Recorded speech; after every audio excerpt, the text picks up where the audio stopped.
Good morning friends, कैसे हैं सब लोग। आज मैं एक बड़ा प्यारी सा कोट लेकर आई हूँ, उसके बारे में बात करेंगे और उसके बारे में फिर मैं बताऊँगी कि मुझे आज ये कोट क्यों पसंद आया है। Stay hungry stay foolish, maybe I think you all heard about this. ये फेमस आपके स्टीव जॉब्स जो एप्पल के डायरेक्टर थे, जिन्होंने एप्पल कंपनी को खड़ा किया, उनका ये वाक्य है। उन्होंने भी कहीं किसी से लिया था, लेकिन उन्होंने अपने जीवन में इस वाक्य को जिस तरह से जिया, जिस तरह से इस वाक्य को लिया, और एक सेरेमनी में उन्होंने जिस तरह से एक फेमस स्पीच दी, जिसकी कि 3 बातें बाद में बहुत लोगों ने अपने लाइफ में उसको लिया, और किस तरह से 2011 में एक कैंसर की लंबी लड़ाई के साथ, जो पैनक्रियाज में कैंसर उनको हुआ था, उनकी डेथ हो गई, लेकिन उनकी वो स्पीच, उनकी वो लाइफ और जीवन के प्रति वो जो दृष्टिकोण था है स्टीव जॉब्स का, वो मुझे भी बहुत प्रेरणा देता है। और मैंने सोचा कि आज मैं इस लाइन को आप लोगों के साथ शेयर करूं, बताऊं कि इस लाइन का मतलब क्या है। Stay hungry stay foolish. जैसे कि मैं अपनी एक लाइन कहती हूँ कि रुक जाना नहीं तो कहीं हार के, हमेशा आप लोगों के साथ शेयर करती हूँ। तो कुछ ये लाइन भी उसी की जैसी है, स्टे हंग्री स्टे फुलिश। हमेशा नया चीज़ों को सीखने के लिए आपको एक भूख रखनी चाहिए अपने अंदर, आपको एक हंग्री जैसा फील होना चाहिए। और स्टे फुलिश, कुछ लोग आपको मूर्ख कहेंगे, कुछ लोग आपको कहेंगे कि क्या कर रही है, क्या कर रहे हैं, लेकिन आप जब तक आपका जीवन है, आप सीखते रहेंगे, नई चीज़ों के बारे में जानते रहेंगे, और एक दिन उस संतुष्टि को, उस जीवन को ज़रूर पालेंगे जिसके लिए कि गौतम बुद्धा, जिसके लिए कि बड़े बड़े दार्शनिक सन्यासी जाते हैं, ढूंढते हैं, और आपको अपनी लाइफ का उद्देश्य ज़रूर मिल जाएगा। हमारी जो लाइफ है वो केवल खाना पीना, बच्चे, लाइफ, यही सब नहीं है। हमारी लाइफ, हम इस दुनिया में क्यों आए हैं, अनंत से एक छोटे से बिंदु के रूप में आए हैं। हम सब लोग एक किस तरह से सुपर नेचुरल पावर के द्वारा यहाँ भेजे गए हैं, हमारी लाइफ का क्या उद्देश्य है। वरना हमारे अंदर करुणा, प्रेम, दया ये सब नहीं होती। हम जानवरों से तो अलग हैं ना।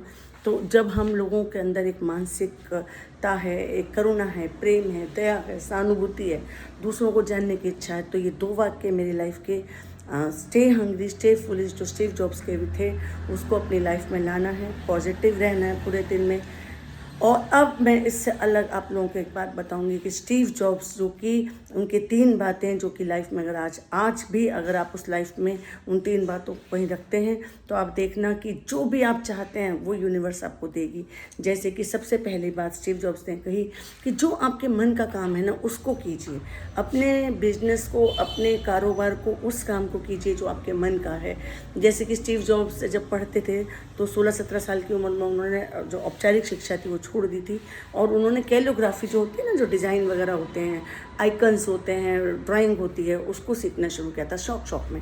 और उसके बाद जब वो उन्होंने एप्पल कंपनी 20-21 साल की उम्र में जब उन्होंने कंप्यूटर्स पे आए, पहला बनाया, तो वही देखिए जो डॉट्स वाली भाषा थी, जो आइकन वाली भाषा थी, आज हम सब लोग यूज़ करते हैं, वो कैलियोग्राफी जो सीखी हुई थी उनकी उसमें काम आई। तो इसलिए कोई चीज़ कहाँ आपको कहाँ क्लिक करेगी, कल को किस तरह से काम करेगी, you don't know, you ever know कि आपको लाइफ में क्या करना है। वो आपका जो सीखा हुआ होता है ना, वो कहीं ना कहीं आपके काम आता है। सेकेंड थिंग कि कभी इस चीज़ का रिग्रेट ना पालिए कि हमने ये छोड़ दिया, हमने ये छोड़ दिया।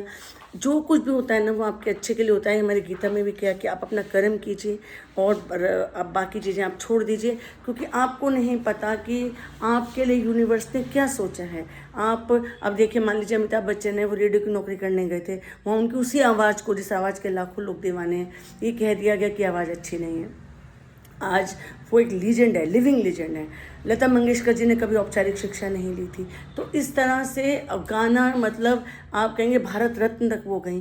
तो जो भी आपको आता है, जिसमें भी आप बढ़िया हैं, उसको काम को कीजिए। ये नहीं कि दूसरों से ईर्ष्या नहीं कीजिए कि इसने ये किया, इसने ये किया। जो आपके अच्छे अपने अंदर है उस काम को कीजिए और अपना मन लगा काम कीजिए।